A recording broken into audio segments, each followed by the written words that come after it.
हमार तो माथा एकदम न पागल हो जाए। अब बाबूजी के न लागत न दिमागवा न भीतरे से हिल गइल बाटे। उनकर तो कुछ समझे में नहीं आवत कि कोई लोटा पस गवाना करावेला। ओह 3 साल भइल बियाह भइले और 2 साल रुक रहती बाबूजी तो कितना अच्छा रह रही। वहाँ के आई रहती और गवाना करा के एकदम लेके गई रहती। अब लागत है न सुहाग रहा तब लोटा पे मनी। हमार किस्मत फूट गए। वाह हम सखी के इतना कहत रही जा कि ये सखी तोहर जब गवाना होई न तो तोहर न दूल्हा के एकदम अच्छा से देखे के एकदम करीब से। अब तो वो चिड़ावत है सब कि अब तोर लोटा पर गवाना होता एकदम कम को ही और का जन का हम ना मुंह गइलो हरे का जन बचिया। हाँ बाबूजी तैयारी हो गइल? हाँ पापा बैठा ना। अरे लगनी समझे वाले बतियावे हो कहत न कि चलें जल्दी विदाई करें। अब बचिया बढ़िया ले रही है। तोहर माई नहीं खे तोहर माई के बदला में हम ही न बानी पोस पाल के तो कहीं बढ़िया तो रखनी तन ख्याल कहीं।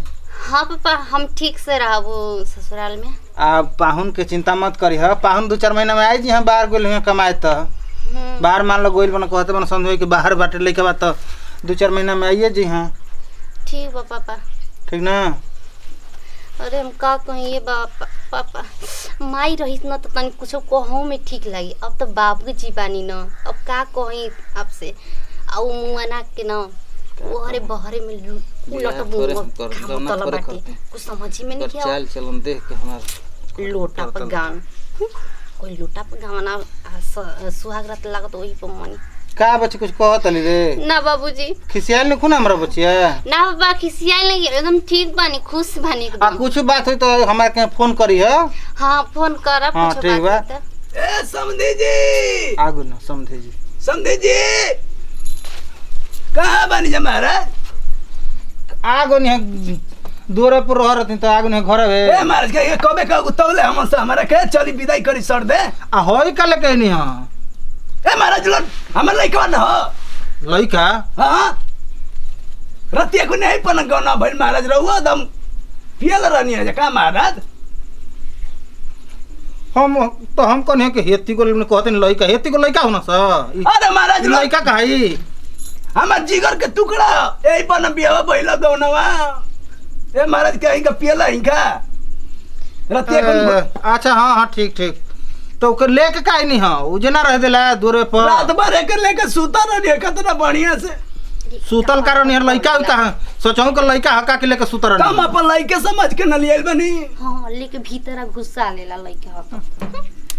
चल चल चल बचिया। ठीक है बच्ची चल चल जा तू का अपन तैयारी कर।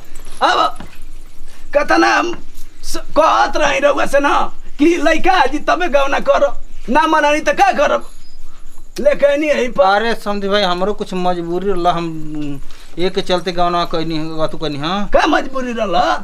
कुछ नहीं मतलब हमारे बहुत सोचत नहीं लड़की के बढ़िया ले कर देती है तो घर पैसा कौड़ी रहा तो हमारे बाद में बताएं कि पैसा कौड़ी रही कि ना रही। ए बहुरानी लाई का ई का ला तो ये का देता नहीं हे लही लाई अपन दुलावा के धर दे। आयो बापा आयो मैं करे जवा के ले दलस रे दादा आयो मैया ई काहे को छोड़ो बहू उ छूट गइल ह। आयो हमर दिल के टुकड़ा धड़कन ह एही में तर करे जा एही में भगवान हम लेके तब चीर को ही में घुसा लेला काहे के लेके आइल यही में करे जा भगवान हमर लेके तू कहले बनी हमर लड़की के बोलत नहीं अब यही समझी भाई। अरे तो देखा तो हमर जिगर के टुकड़े के गिरा देले मल के पार से पार जाना तक फूट जइयो का। बाहर समझी भाई आपो के तो माने के बा एगो लोटा ले बनी गिरत तो कहतन कि कपार फूट जाई। चली चली चली चली हेर बा रास्ता। हां है मैं निकल जाए के अब रानी चल खुश रही आ देखा हमारे लड़की के कोनो दिक्कत अरे कौन चीज के दिक्कत ना हमारे घरे भैंस घर वैसे दही दूध के कमी है ना। पाहुन के बोला दे एक आध महीना में। अरे उ तो कहा को कर छुट्टी ना तो बोला देले ना। ठीक बा चल हम बाप नटंकी बाज बाटे। जा बच्चा जा।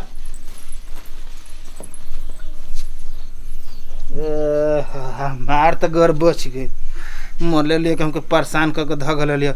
ये भाई कीकर शौक ना हो कि दामाद हमारा घरे हमारा घरे है मार दूना टोला पड़ोसन कहता कि नहीं फलाना के दामाद हर नौकरी करता है, हमार दामाद कितना दामाद बढ़िया बा, आ ई बिया तन मरले बिया कि हमार इज्जत जना तले के डुबा दे। जा हमार घर के बोझा हट गेलो। ओहो हम का करी, हमार न एक महीना भइल गवाना भइले आ हम का कर कुछ समझे में नहीं आवत न कि हम सोचले रही न अब तो माई बने वाली बानी आ वहाँ के रह रहती न तो कोई शौको ना कोइले रही कि हम माई बने वाली में कि का आई तेर उआ गए रहता न तो कोई कि आ लइकवे के ना हवे लइका ई मुआना न का जाने कहाँ कोना बहारा में उल्टता मुआता उफार पड़ता कुछ समझे में नहीं आवत, लागत न पूरा इज्जतिया यही में चल जाई। हम पापा के अपन का जवाब देवे दादा, कुछ समझे में नहीं आवत। आई न ई नहीं करत न कि जल्दी बाहर से आई आया के अपन घरे दुआरे रहेला, रोज फोन करेनी ए जी आई जी रोज कहेनी, लेकिन उ सुन ना न सकत ह। लेकिन अब लागत खड़े ही जाती या कुल मिट्टी में मिल जाई। ओहे दो ई का होता ई लागत न लोटा पर गवाना कोई न इतना महंगा पड़ गई न कि हम का करी। का हो गेला पता का हो गेलो, तबीयत खराब हो गेल कब चलो चलो चलो दवाई करा दी, चलो चलो चलो दवाई दिया दी, चलो चेक करा के दवाई करे छी तार बाबू के कहल रही कि बढ़िया से तारे के लगो हां घर के हो या ना, चलो चलो ई लागत बूढ़ा नहीं यही तक चेक करवा के हमारे पूरा पोल खोलिए कुछ कहता का पता ना बाबूजी हम ठीक बानी, कोनो बात नहीं के ठीक बानी। तार बाबू के देले बचन की तार लड़की के बढ़िया से रख। अरे बाबूजी हमके कुछ नहीं केवल हम ठीक बानी एकदम बढ़िया बानी बाबूजी। करत रहलिए उन जान दन बाबूजी कुछ खा ले रहनी ढेर ऊपर से ना वैसे उल्टी होत रहल। देखिए बच्चिया तोरो हम बाबू जैसा ना है कोनो बात के दिक्कत होई त कहिया ठीक ना, हम का कहीं ठीक ऐसन हालत भइल बा ना कि तो ठीक है जा घर में जा आराम कर ठीक बा बाबूजी जाई आप जाते ले बड़ा बाबूजी आ गेला। हां गोला तनी खुश रह लिया दे लाई रे बोले हमर सुगा कितना सुंदर मेहरारू भी। अब ते अक्सर कहीं के छुए लगला पानी वानी दो जाम तो पापा फोनवे पर हमर छुए के मन करत रहे, लेकिन का करी फोनवा में बेटा जा दोनों बड़ा बात करो समझाता ही जा। आज तो मनेगा सुहाग रात ना, सुनो ना का सुहाग रात मन। हेलो हां चले के ना कहाँ चले के घर में। अरे घर में क्या करे जाके जान तो लोग बाहर ले आवे दिमी आवे न तो इतना पगलाई रहे न इतना पगलाई रहे न कि पूछबे मत कर कि इतना पगलाई रहे न। आउ तो हमार तो गवनवे हो गई कितना हम बढ़िया बानी कि हमार लोटा पकावना आ गई, लोटा के मजा मिलेगा आज ना। अरे लोटा के मत पूछी, लोटा पकावना भइल आज हमार का हाल भइल बा पता नहीं किसको का हो गई। हाँ कुछ ना आज इतना खुशी होता ना कि हम आपके बता नहीं खी सकत, बहुत खुशी होता आपके अइला में, लेकिन हम का करी खुशी भी बात दुख बा दोनों कम बा। हे दादा का हो गइल जी होय पेटवा ऊंच लौकता रे। ओ ना खाना ज्यादा खा लेल बानी ना यही से पेटवा फूल गइल बा तनकी सा। हेलो हाँ कोनो ना कोनो बात बाटे। अब कुछ नहीं के बात जी बता काहे पेटा ऊंच बा देखी। अब कहत नहीं कि खाना खइले बानी यही से ना पेट फूल गइल बा तन ज्यादा खा लेले बानी। कुछ है ना चली घर में चलो चली घर में पानी पी ली। अरे अब का करी हम मुझे लागो तो कुल मांडो ही फूट जाई।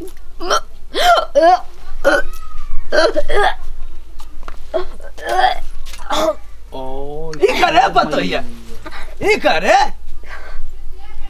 कहत रहो ना तबीयत खराब है चल दवाई करा दे सोई ए दवाई कराओ तला का हो गेले का हो गइल। अरे अबे हम कहत रहनी कि अगर पेटवा काहे निकलत कहते मार हुर हुर के खा लेनी है ई ना लेके लेकिन कैसे हो गइल मतलब 3 महीना 2 महीना हम रहनी हो गया तो 2 महीना ए बाबू तू ना कुछ कहला कर। अरे हम काहे कह रे हमर बसा करत है का एक खाली और यू एक घर में राती राती को घुसल ना रहला ना रे हम रात भर पहरा देत रहनी है बैठ के केहू अंदर घुसे अरे जा हमर शौक रहल ह कि हम जाइम तो खूब सुहाग रहत मैं नहीं हमार पलंग पर चापा का हो गेल रे एकरा का हे ले के बिया पेटवा में ओय ओ बापा हमारी इज्जत के ले नाश आओ कर फरसा काट के फेंक दल जावे के एकरा में गलती नहीं के हाँ। अगुआ सर गलती में और सर अगुआ के मार के उलाट दब सर कहीं का बेटा जी बता जानते ना हो एक लिया बोल अगुआ में एक लिया के जा हमारा के समझ जा जहां से लिया वाला बुढ़ऊ ना तहां लिया के चल जा ठीक ना